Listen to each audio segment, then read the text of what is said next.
ये आपका बोर्ड बहुत खराब है, इसमें लिखते नहीं बनता है। ठीक है, तो समुच्चय बोधक में हमने क्या क्या पढ़ा था?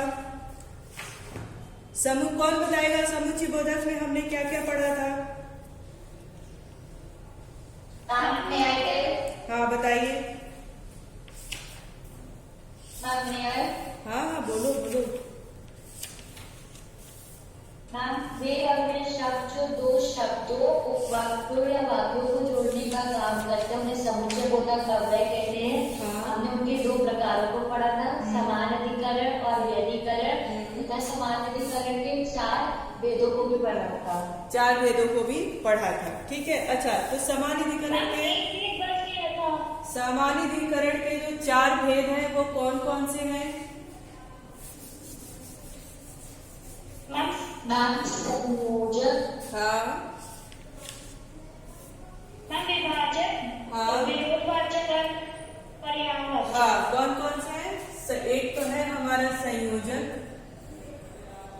दूसरा है विभाजक और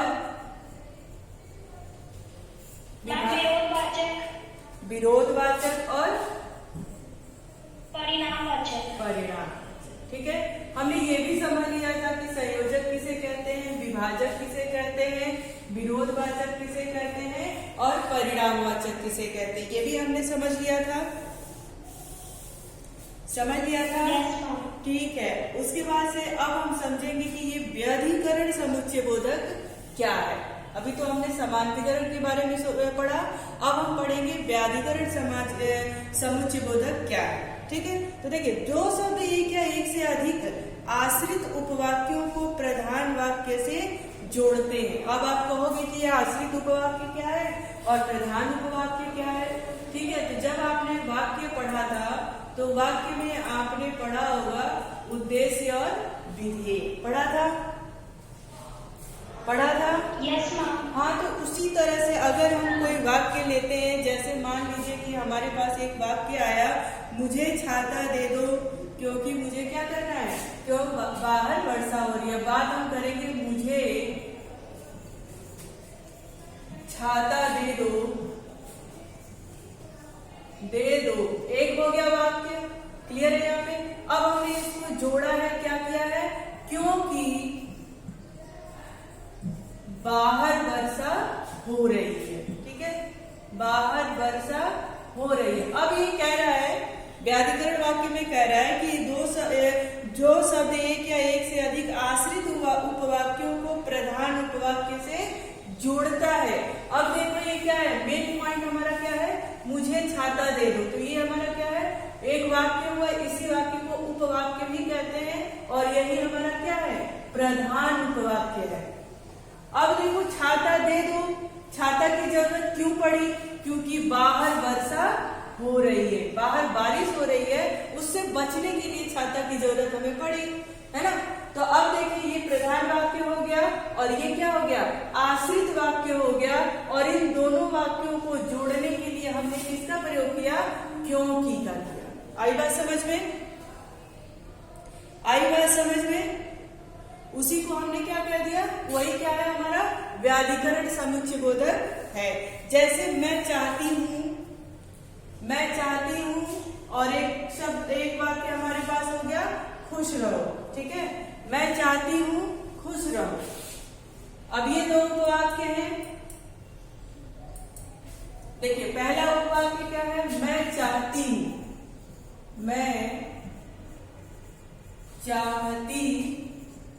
हूँ, एक वाक्य हो गया। अब देखिए, क्या चाहती हूँ, मैं चाहती हूँ, ये हो गया तुम खुश रहो। ठीक है, ये क्या है, हमारा प्रधान वाक्य है और ये क्या है, आश्रित वाक्य है। और इसको हमने किससे जोड़ दिया, कि तुम लगा करके मैंने इसको जोड़ दिया। आई बात समझ में? Yes ma'am. हाँ, इसी तरह से है कि मुझे एक पेंसिल चाहिए। देखो, मुझे एक पेंसिल चाहिए या पेन चाहिए, मुझे एक पेन चाहिए। एक वाक्य अपने आप में पूर्ण हो गया, हुआ। और क्या करना है, यस मैम। एक वाक्य अपने में पूर्ण हो गया और दूसरा क्या है, मैं लिख सकूं, मैं लिख सकूं। अब भाई पेन ये प्रधान हो गया ना, पेन चाहिए लिखने, हम लिखेंगे कब, जब हमारे पास पेन होगा, है ना। तो हमने इन दोनों वाक्यों को जोड़ दिया, क्यों, किससे, क्योंकि, ताकि, है ना। मुझे पेन चाहिए, मुझे पेन चाहिए ताकि मैं लिख सकूं, है ना, मैं लिख सकूं। अब हमारा देखो बात क्या हो गया, मुझे पेन चाहिए, ये क्या है, प्रधान वाक्य है। ताकि व्याधिकरण समुच्चय बोधक से मैं लिख सकूं को मैंने क्या कर दिया, जोड़ दिया। और इस प्रधान वाक्य पर ये जो वाक्य है ये क्या है, डिपेंड है, उसी को हम कहते हैं आश्रित। आई बात समझ में? Yes ma'am. हाँ, अब देखिए हम समझेंगे कि व्याधिकरण समुच्चय बोधक के कितने भेद होते हैं। तो 4 प्रकार के होते हैं, 4 भेद होते हैं। कौन कौन से होते हैं? कारणवाचक, उद्देश्यवाचक, संकेतवाचक, हाँ, संकेतवाचक और स्वरूपवाचक। ठीक है, व्याधिकरण समुच्चय बोधक के भी कितने भेद होते हैं? 4 भेद होते हैं। अब देखिए कारणवाचक क्या है ना। 4 भेद होते हैं, कारणवाचक, उद्देश्यवाचक, संकेतवाचक और स्वरूपवाचक। अब हम बात करेंगे यहाँ पर कारणवाचक, किसकी करेंगे, कारणवाचक की। आगे बात समझ में आप लोगों को कोई दिक्कत तो नहीं है? ठीक है, कारणवाचक। अब देखो जो शब्द दो उपवाक्यों को परस्पर जोड़कर होने वाले कार्य का कारण स्पष्ट करें, है ना। जो वाक्य दो उपवाक्यों को परस्पर जोड़ करके होने वाले कार्य का कारण बताए उसको हम कहते हैं कारणवाचक। जैसे मेहनत करो, है ना, मेहनत करो ताकि इच्छा अनुसार फल पा सको। कारण बताया, मेहनत करो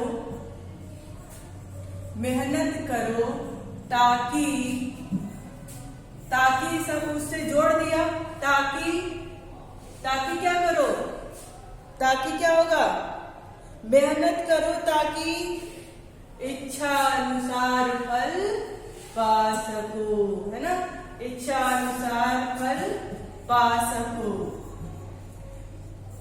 अब ये बात क्यों कहा इसने?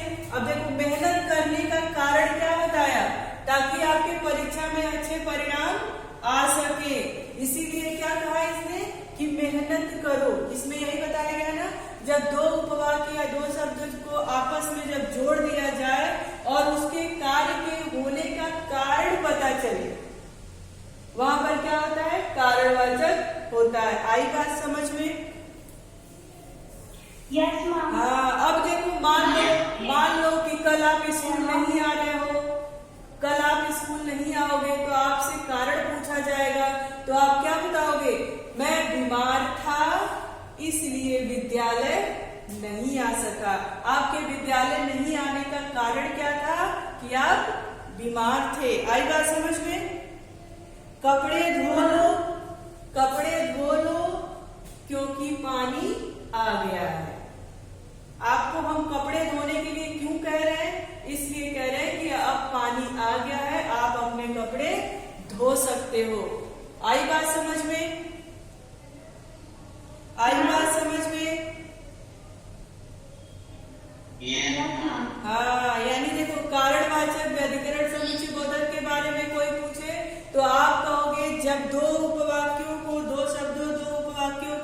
परस्पर जोड़कर होने वाले कार्य का कारण स्पष्ट किया जाए, वहां पर कारणवाचक समुच्चय बोधक होता है।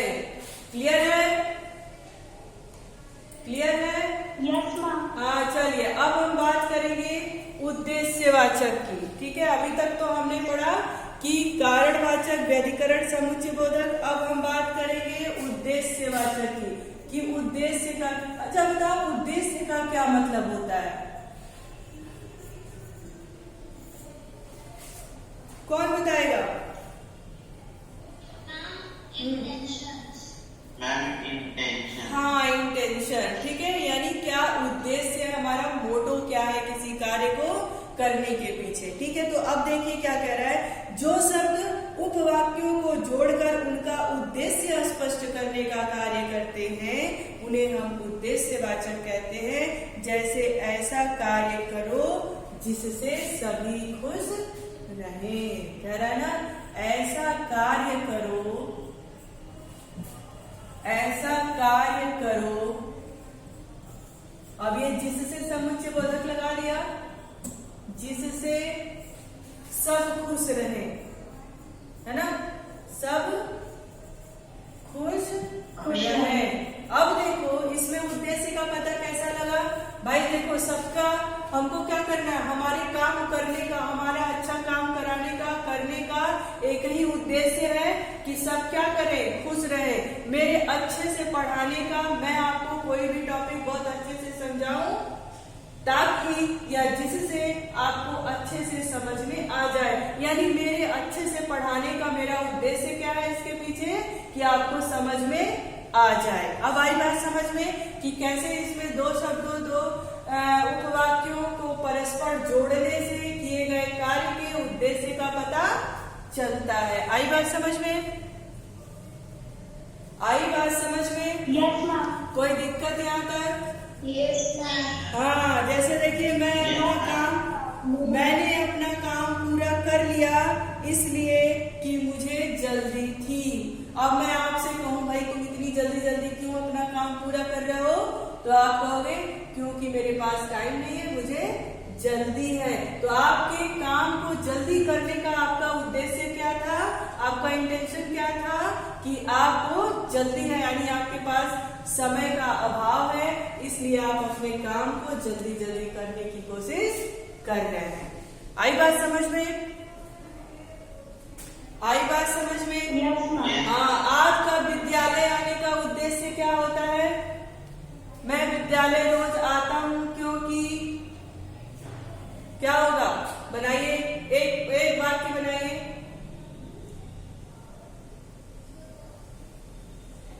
ताकि मुझे कुछ ज्ञान मिल सके, है ना। आपका विद्यालय आने का आपका उद्देश्य क्या है, आपको सिर्फ शिक्षा की प्राप्ति ही तो चाहिए, कि विद्यालय आके आपका कोई और जो पूरा होता है, नहीं ना। हाँ, तो जिस भी कार्य में आपके उद्देश्य का पता चले कि आपका इस कार्य को करने के पीछे आपका क्या उद्देश्य था, क्या इंटेंशन था, क्या मोटो था, तो उसी को हम कहते हैं उद्देश्यवाचक। आई बात समझ में? कारणवाचक में कार्य के किए गए कार्य का कारण पता चलता है, उद्देश्य वाक्य में किए गए कार्य के उद्देश्य का पता चलता है, उसको हम कहते हैं उद्देश्यवाचक व्याधिकरण समुच्चय बोधक, ठीक है। अब देखिए, अब हम बात करेंगे संकेतवाचक की, कि संकेतवाचक किसे कहते हैं। अच्छा, आप में से कोई बताएगा कि ये संकेतवाचक क्या है?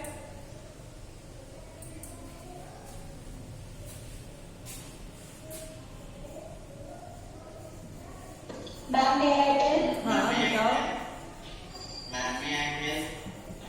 हाँ, सिमरजोत बताइए। जब किसी एक वाक्य का पूरा दूसरे वाक्य में पता का संकेतवाचक वाक्य होता है। बिल्कुल, वेरी गुड। कोई उदाहरण देके बताओ श्रेया।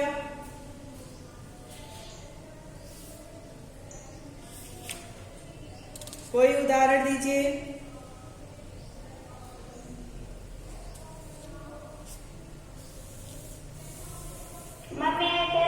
हाँ बताइए। कुछ बनना है तो स्कूल जाओ। क्या चीज? कुछ बनना है तो स्कूल जाओ। कुछ बनना है तो स्कूल जाओ, है ना। या फिर कुछ बनने के लिए, अपने जीवन में कुछ अच्छा स्थान पाने के लिए मैं स्कूल जाता हूँ, ठीक है। अब देखो एक बार सुनो अच्छे से। जिस शब्द में वाक्य में संकेत या शर्त प्रकट हो, ध्यान देना इस पे, जिस शब्द या वाक्य में कुछ संकेत, हाँ, कुछ संकेत या शर्त प्रकट हो, उसे संकेतवाचक कहते हैं, है ना। भाई किसी भी काम को करने के लिए कोई संकेत या फिर किसी शर्त का होना हो, है ना, कि इस शर्त पे ये काम हो सकेगा, वहां पर क्या होगा, संकेत वाचक होगा। जैसे यदि मैं घूमने गया तो मैं तुम्हारे लिए कुछ ले आऊंगा। उसके घूमने जाने के लिए उसने क्या संकेत दिया कि यदि मैं घूमने गया तो मैं आपके लिए कुछ ले आऊंगा। यदि मैं घूमने गया तो आपके लिए कुछ ले आऊंगा। आई बात समझ में? Yes ma'am. Yes, ma'am. है ना। अगर बात करें यद्यपि वह गरीब है तथा ईमानदार भी है, इसने संकेत दिया, कहा कि यदि वो गरीब है तो क्या हुआ, लेकिन ईमानदार भी है। जब तक मम्मी वापस नहीं आएंगी मैं नहीं पढ़ूंगा। उस बच्चे की शर्त क्या थी कि जब तक मम्मी वापस नहीं आएंगी मैं नहीं पढ़ूंगा, जब तक मम्मी शाम का नाश्ता नहीं देंगी मैं नहीं पढ़ूंगा, जब तक मैम मेरे सब्जेक्ट में मुझे अच्छा नंबर नहीं देगी मैं अच्छे से क्वेश्चन पेपर में आंसर नहीं लिखूंगा। ये क्या है, ये शर्त है ना। आई बात समझ में? तो देखिए, यदि उपयुक्त वाक्यों में यदि, तो, यद्यप, तथापि, जब तक आदि शब्दों का प्रयोग हो तो वाक्यों को जोड़ने तथा संकेत या शर्त प्रकट करने के लिए किया गया है, अतः यह संकेत वाचक है। ठीक है। कारणवाचक में क्या होता है, कार्य में कारण का पता चलता है। उद्देश्यवाचक में क्या होता है, किए गए कार्य में उद्देश्य का पता चलता है। संकेतवाचक में क्या है कि किसी वाक्य में संकेत या शर्त का भाव प्रकट हो, वहां पर संकेतवाचक होता है। चलिए अब हम आगे देखेंगे स्वरूपवाचक। स्वरूप का मतलब क्या होता है, जिन शब्दों का प्रयोग पहले आप शब्द, शब्दांश या वाक्य का भाव प्रकट करे किया जाता है उसको हम क्या कहते हैं, स्वरूपवाचक। जैसे कि आप जानते हैं कि कल हमारे विद्यालय का वार्षिकोत्सव बड़ी धूमधाम से मनाया गया था। ये क्या है, ये स्वरूप है ना। क्या कह रहा है कि आप जानते हैं जैसा कि आप जानते हैं। अब उसमें वाक्य में जैसा कि लग गया, ये क्या है, ये पूरा स्वरूप की बात कर रहा है कि जैसा कि आप जानते हैं कि कल हमारे विद्यालय का वार्षिकोत्सव बड़ी धूमधाम से मनाया गया था। ठीक है। अब स्वरूप क्या है, एक चीज और देख लो, बच्चा ऐसे फूट फूट कर रो रहा था मानो उसकी खूब पिटाई हो। उसको देख करके, उसका स्वरूप देख करके ऐसा लग रहा था कि मानो उसकी खूब स्कूल में पिटाई की गई हो। अब जैसे मान लीजिए कि आप लोग स्कूल पढ़ने आते हैं, क्लास में बदमाशी करते हैं और किसी एक बच्चे को डांट पड़ गई, मार मिल गई, तो उस बच्चे का स्वरूप देख करके ही हम पता लगा लेंगे कि इनके साथ कोई न कोई कार्य हुआ है। आई बात समझ में? आई बात। हाँ, किसी चीज का ढांचा, खाचा, स्वरूप, उसी को कहते हैं स्ट्रक्चर, जिसको आप बोलते हो, है ना। अब आया समझ में? कहीं पर किसी को कोई डाउट है, किसी को किसी समुच्चय बोधक में कहीं पर भी किसी को कुछ चीजें जो समझ में ना आई हो, आप हमसे पूछ सकते हैं। ठीक है। चलिए, अगर सब चीज समझ में आ गई तो आप मुझे बताइए कि यदि तो, ठीक है, यदि तो समुच्चय बोधक का चिन्ह, वो योजक चिन्ह है, समुच्चय बोधक है, इससे किसी वाक्य का निर्माण करके बताइए। बताइए। हाँ बताइए। यदि तुम परीक्षा में यदि तुम पढ़ते तो परीक्षा में सफल हो जाते। यदि तुम पढ़ते तो, हाँ हाँ बताइए। मैम, यदि तुम मैम एक्सरसाइज के अंदर क्या होता है? क्या चीज? मैम एक्सरसाइज, कसरत। हाँ एक्सरसाइज। हाँ, मैम यदि तुम कसरत करते तो इतने मोटे नहीं होते। यदि तुम हाँ उसको तो नहीं बोल रही हो?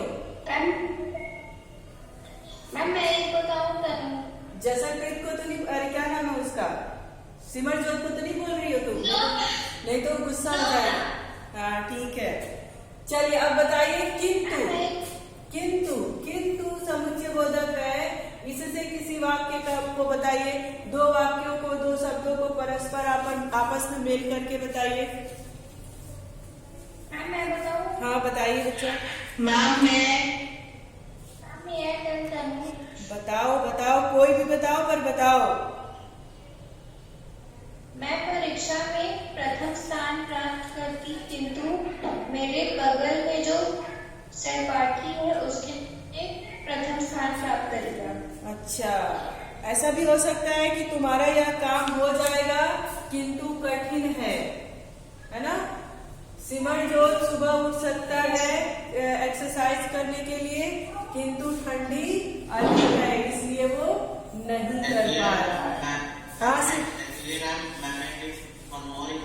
हाँ दीजिए बेटा। मेरे सामने यदि तुम मार्क में थे तो तुम्हें कोरोना ना होता। हाँ बिल्कुल बिल्कुल बिल्कुल। हाँ हाँ बताइए।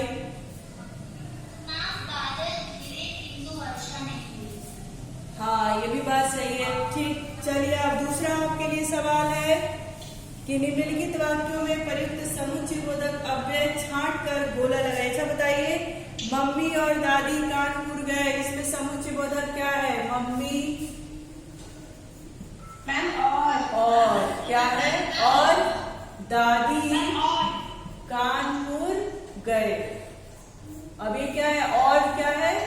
ये समुच्चय बोधक है। इसी से हमने दो शब्दों को जोड़ दिया, मम्मी और दादी को आपस में मिला दिया। आंटी ने बुलाया था इसलिए मैं आ गया। अब इसमें बताइए समुच्चय बोधक क्या है? हाँ इसलिए आंटी ने बुलाया था इसलिए मैं आ गया। इसलिए से हमने क्या कर दिया? दो वाक्यों को आपस में जोड़ दिया। ठीक है, चलिए बच्चों ऐसा करिए कि जितना भी इसका अभ्यास कार्य है आप लोग अपनी कॉपी में उसको लिख लेंगे, लिख करके मुझे व्हाट्सएप कर देंगे कल की क्लास में। Is it clear? आप कहीं पे भी लिख लीजिए, अगर कॉपी तो आपने बनाया होगा ना।